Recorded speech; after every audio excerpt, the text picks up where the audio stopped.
and the many hardship the people are experiencing throughout Guyana. Mr. Speaker, this budget will pave way for a few to stay the course, and the majority will change course. We know that next year will be 2025, and a lot of courses will be changed next year. Mr. Speaker, I wish to say that every time a representative from the PPPC speak for the past few days, that representative is making reference that from 2015 to 2020, nothing was done for the people of this country. But I wish to say, Madam Speaker, that for 23 years prior to 2015, I want to know if the same PPP was in government.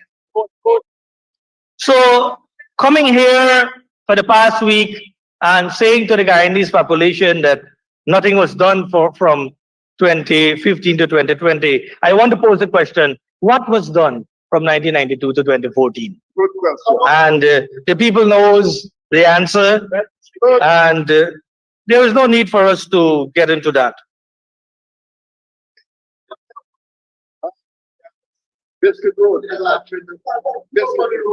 Mr. Speaker, I wish to present the following points that should be taken into consideration and be implemented before the final piece of budget is approved. This is the largest budget ever, and it will bring a wide range of good and bad with it. The main focus, Mr. Speaker, is that each budget must cause the people to be better off and improve their way of life.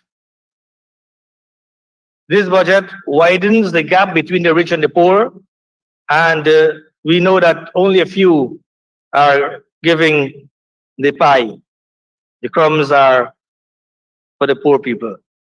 Mr. Speaker, since 2022, the people have been eagerly waiting to hear about the distribution of subsidies and grants to the Guyanese people. But to date, the people collecting the giveaways are closely associated and friends with the PPP.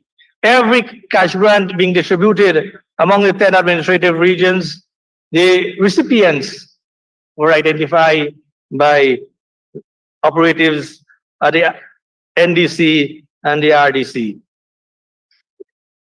Mr. Speaker, I turn my attention to East Berbice quarantine, and I want to touch on the education sector.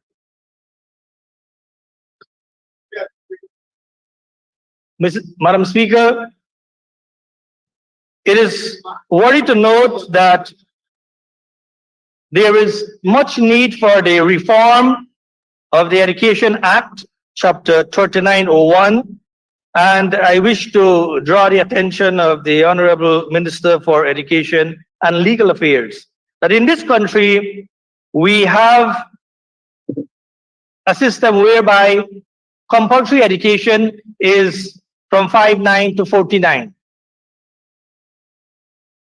Madam Speaker, I am suggesting and proposing that the Education Act be reviewed so that we can be able to keep our young people longer in school.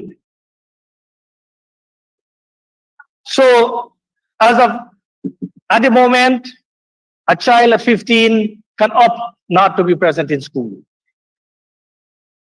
I am suggesting that the relevant individuals put system in place so that we can reform the Education Act and ensure that compulsory education be extended to age 16, so that all our children at secondary school will have the opportunity to complete secondary education.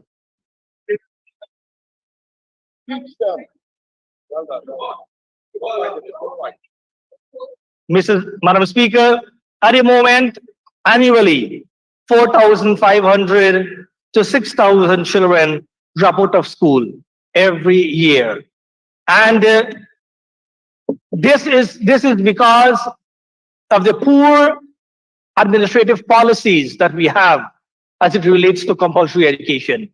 If we extend from 49 to 16 years, it means then that we will be able to capture and keep our young people for another 2-3 years in school so that the dropout rate will be reduced. I am suggesting that we work in collaboration to ensure that compulsory education moves to the age of 16. Mr. Speaker, in moving that, we will ensure that 4, 5, 6,000 of our children remain in school, making them eligible and marketable to change their life and the life of their family. Mr. Speaker, Madam Speaker, I welcome the 45,000 cash grant. But in the fastest growing nation, we can give more. Mr. Speaker, a child traveling from Rosal to Berbice High School or the Amsterdam Secondary pays $3,000 per week to attend school. And when we give handouts and when we give tokens to people, and when we give cash grant, we feel as if that is everything. But this is a child living at Rosal, travels to Berbice High School on a daily basis. The family pays $3,000 a week, and the academic school year is 39 weeks.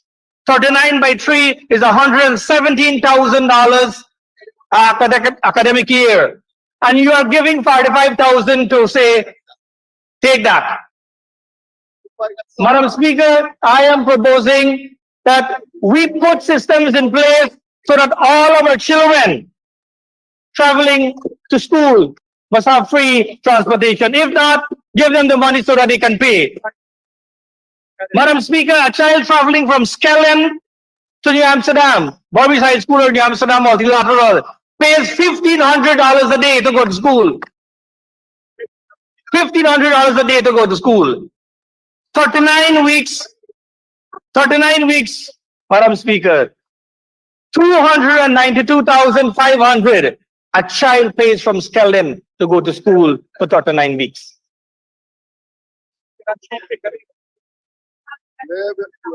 Madam Speaker, people who sit in this honorable house don't feel that expense because they can call the taxi and they have pickups and drop off.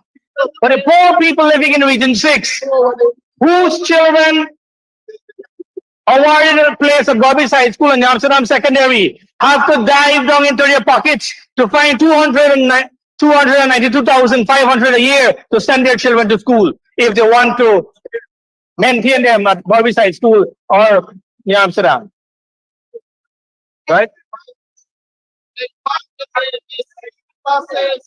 Mr. Speaker, Madam Speaker, I wish to say that 2015 to 2020, APNU AFC, under the leadership of David Arthur Granger, implemented the 5Bs program.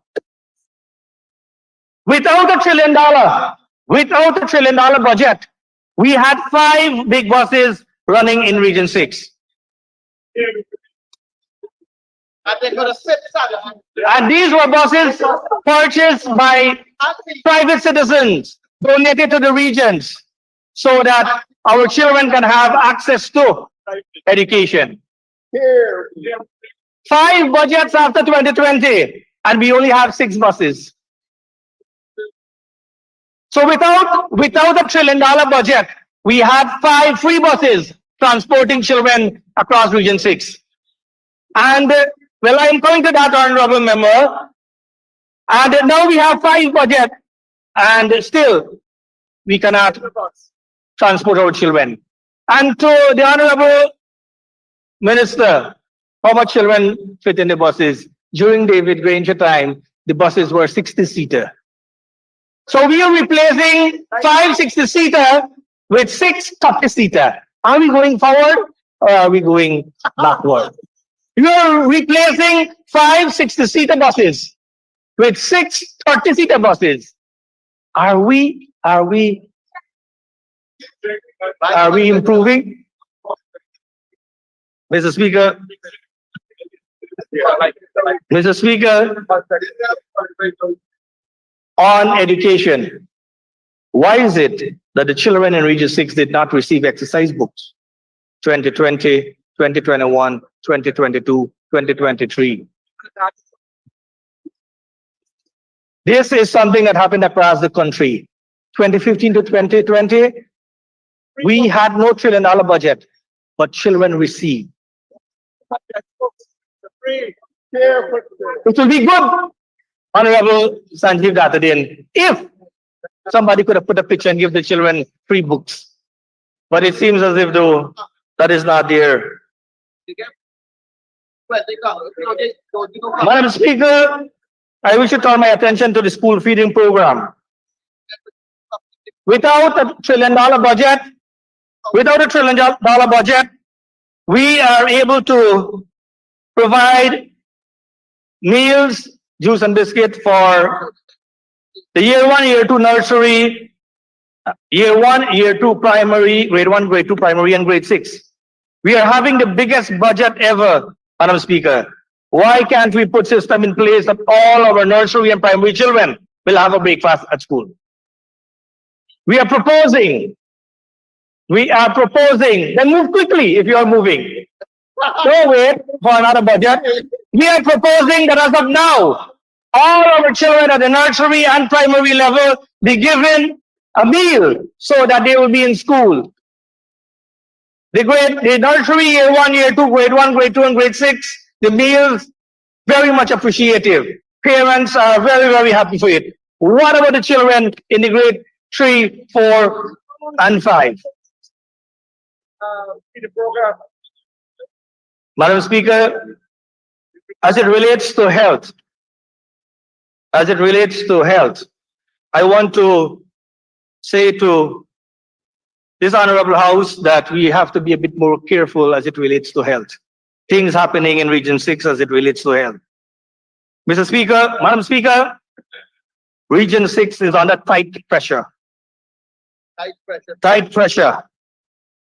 And we know that customary, the ambulance normally transport the sick and those who need medical attention. But not so long ago, under the PPP administration, the ambulance is being used to transport chicken. I don't know if these are dying chicken or already dead. But imagine how we are being, imagine the level of operation that we are using our health facilities to transport chicken for sale. This is in the news. One official close with the PPP had to resign because of the situation. I must commend the doctors at the New Amsterdam, Port Royal, Blackbush, Skellen Hospital, and all the health centers for doing fairly good, despite the poor working condition and meager pay. And ask the Minister of Health, why is it that under 5 budget, we have more than 120 nurses in Region 6 leaving the system, more than 20 doctors in Region 6 leaving the system? Why is it that this is happening?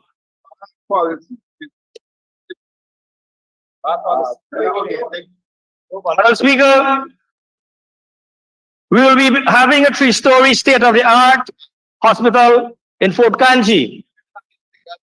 But we know what happens when the big contract goes out. And we know what happens when a big contract goes out. We cannot fix Kotan, Blackbush, Skellen, and the existing New Amsterdam Hospital to be up and running as state-of-the-art. But we want to build a 3-story whereby we have shortage of medical personnel and poor service in many of these facilities to have more money for. Why can't we use that money to put another story at the Amsterdam Hospital? Expand Poporan, expand Blackbush, modernize all the existing hospital. Why are we so much into having a 3-story? We have New Amsterdam, Poporan, Skeleton, and Blackbush. Then when we have blackout, pipe now run, toilet can't flush. You understand?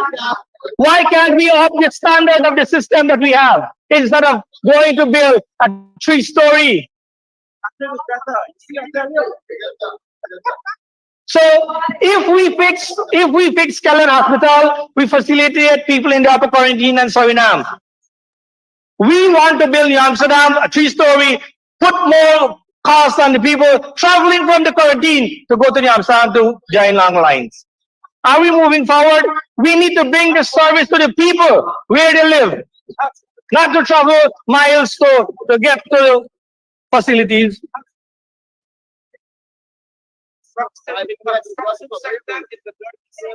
Madam Speaker, the $8,000 given to females to assist in tests for cervical cancer is very, very important. Very, very appreciative. It's a good venture. We know that we need to take care of our females, and not only our females, but all Guyanese. But, Madam Speaker, I am proposing that instead of having our individuals, our patients, our females, everybody traveling to Jharkhand to do a test for cervical cancer, why can't we use some money to build a cancer institute in Barbish so that the people in Region 5 and Region 6 can have access there? Everybody. Jharkhand I'm representing Region 6, so you can represent us to Kibo. I am saying that we, the people in Region number 6, we need a cancer institute in Region 6. You are giving $8,000 to help with the test, but the people have to pay $20,000 to travel to Jharkhand. So you are giving $8,000 and I have taking $20,000 to travel to Jharkhand. Madam Speaker, are we bringing service to the people, or are we putting the people in more expense? Mr. Speaker, I am suggesting again, we need to have a cancer institute in Barbies so that thousands of our brothers and sisters who have to travel to Jharkhand at high cost can have the access and service right there. That's right.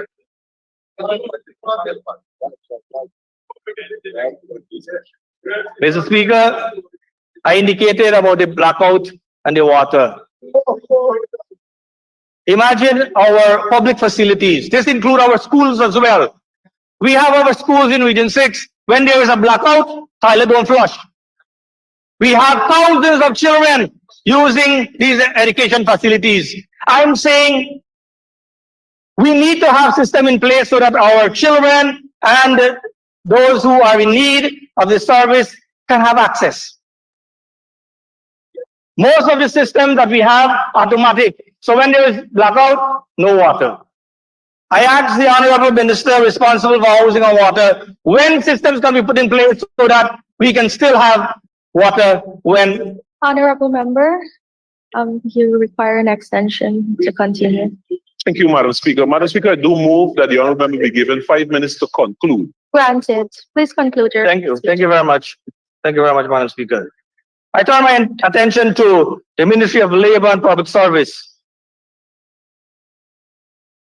In Barbies, Madam Speaker, there are many public servants who are not receiving their salaries according to their qualifications and years of service. I want to bring to the attention of this Honorable House that we have public servants at different sectors having similar qualification but different salary scale.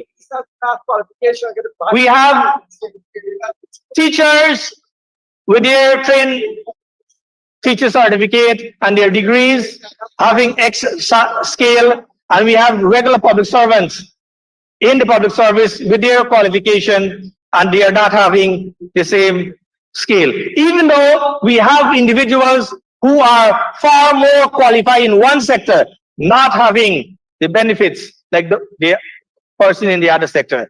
The typical example is serving at the education department. The education officer supervises the teacher, the head teacher, and the head teacher is receiving a higher salary than the education officer who is supervising the head teacher. So we are saying that we need to have system in place in the public service whereby the supervisor, once you have the prerequisite, the qualification in the service, you have the capacity to serve and to manage and to guide our head teachers. You ought to have a better scale and salary.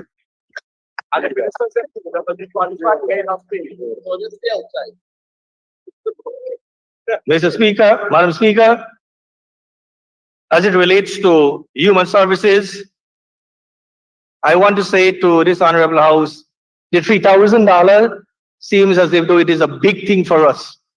But let me remind this Honorable House that in 2013, old age pension was $12,500. It got there because great. You have to deal with it from the time to get to the 12,500. And you know what happened in 2014? Parliament got It was moved from 12,500 to $13,125. And now the PPP comes here to say old age pension and public assistance, big story for the PPP. I want to say that 2015 under AP and UAFC government,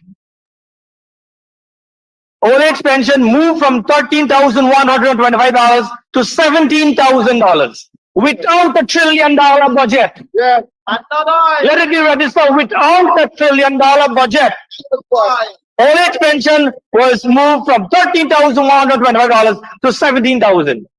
And now we are having, Madam Speaker, 2023, 33,000 old age pension and $1 trillion budget. We are moving now to 36,000. We are literally giving our old folks $100 a day. $100 a day. As the Honorable Member made mention, we are giving them 5 sweetie a day. 5 mints a day. Honorable Madam Speaker, Provision are receiving, Guyanese are receiving old age pension $1,000 a day to live, to pay their bills, and to make ends meet. We are proposing that this money can reach 40,000 with a surplus of cash that we have at the moment. Madam Speaker, the PPP administration is always talking about the 200 taxes that was laid. To date, we have not seen a list with the 200 taxes. But I want to say to the Honorable House that it was the PPP. It was the PPP who brought VAT in this country, not APNU, reduce VAT. And we are hoping that with this $1 trillion budget, you will put VAT to 5%. But you cannot do that because you love what VAT is doing to the poor people. We are suggesting lower VAT, then you will. But we know what will happen. Madam Speaker, as it relates to support for the 2024 budget, as it remains, if it remains in the same manner, then I do not support.